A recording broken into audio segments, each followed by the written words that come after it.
Well, hey guys, welcome back to the channel. Well, as I promised, I'm going to show you another new knife, one that I don't have before or never had before. This time I decided not to show the box because the box would probably totally give it away, but that's okay. As usual, I got my 18 for the comparison, and this is a case 47 pattern that I have as a comparison. And we are going to compare it because it has 3 springs, just like the Buck 301. Never had a 301, and wow, it certainly is a beast of a knife.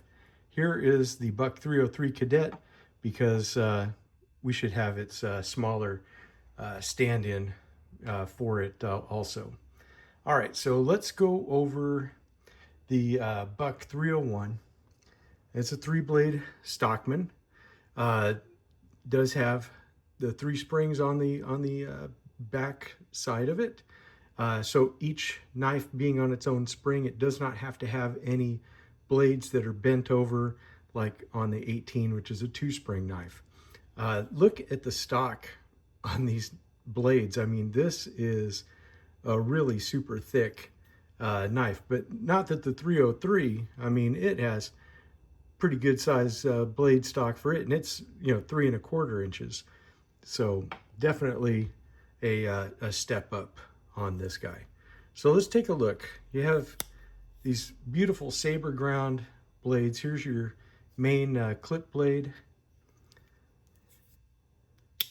Then you're going to have your sheep's foot blade, which, as you see, is sandwiched between the 2 springs. Some say that gives it strength. I kind of argue that because I don't think you should be putting a lot of lateral force on your cuts anyways. So I think that that's a negligible point, but hey, if you feel better about it, it's okay. Again, with the saber cut, and this knife came super, super sharp from the factory. Here is the spay blade. And as you can see, again, with that saber grind. Now the pin down here, your main pin, it's a little proud, actually a lot proud on the pile side. You can see how much more that sticks out than on the show side. So I may try to pound that down a little bit. I don't know. You guys let me know if that's a good idea or not. But definitely it could be slightly better domed over. That's my only complaint on this knife at all. Saw-cut Delrin or Velox or whatever they're using.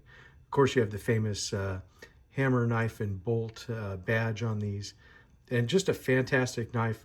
I found a great deal on Amazon for this knife, and it was just under 50 bucks. So definitely, if you're looking for one, I know a lot of times they're in the $60 to $75 price range. So you can get you one on Amazon, and they're not bad. Now, when you look at this guy, I think I said already, but it came in at 2.9 ounces. When you look at the 303, a lot of people are upset because they don't have a strong pull. And I think that's true of all the buck knives. None of these really have a super strong. There's a stronger pull on the 301 than on that, but I don't think it's too light or too heavy. I think it runs right in that nice medium range. Now look at the 47. It's a lot thinner than the 301. They're about the same size. The 47 coming in at 3¾ inches, closed, weighing 2.5 ounces. But again, it has 3 springs. The stock on it is not as thick, but the pull is about the same to open. Of course, you get that really nice clip point, and then you get your sheep's foot, which is just on, let's see if it's actually sandwiched. It kind of is. So there you go. For all the sandwich sheep's foot lovers out there, there you go. I had forgotten that fact. I think I had mentioned that one time before. And you got that lovely fat little spay blade, which I think this is just a fantastic blade shape. I really like how that looks. It's just really handy. I find it just a delight to use.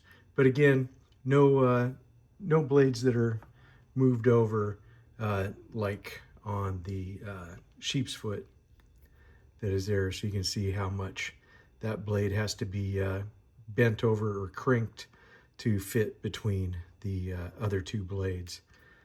So just kind of depends on what you like as far as that goes. I don't think there's a problem with either knife as far as carryability or anything else. Of course, you got the Skinner blade. I can't help it. I get a knife in my hand, I just want to show all the blades. So there you go.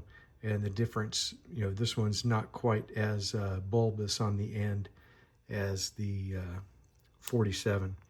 But if you like a larger knife, I mean, let's face it, the 18 size, the 3.5-inch size knife, or right around there, is just about your perfect pocket carry.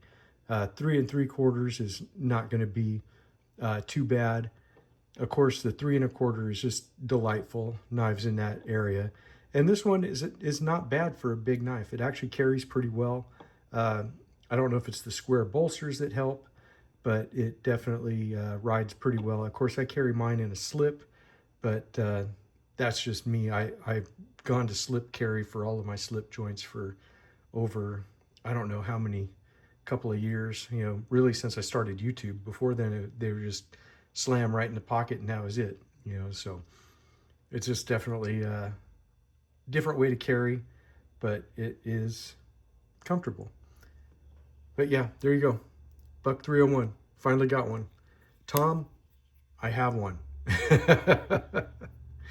Tom from Knife Delights and I talk frequently, and we were talking about Stockmans, and the 301 comes up, and he says, when he wants a working blade, the 301 definitely is one that comes to mind for him.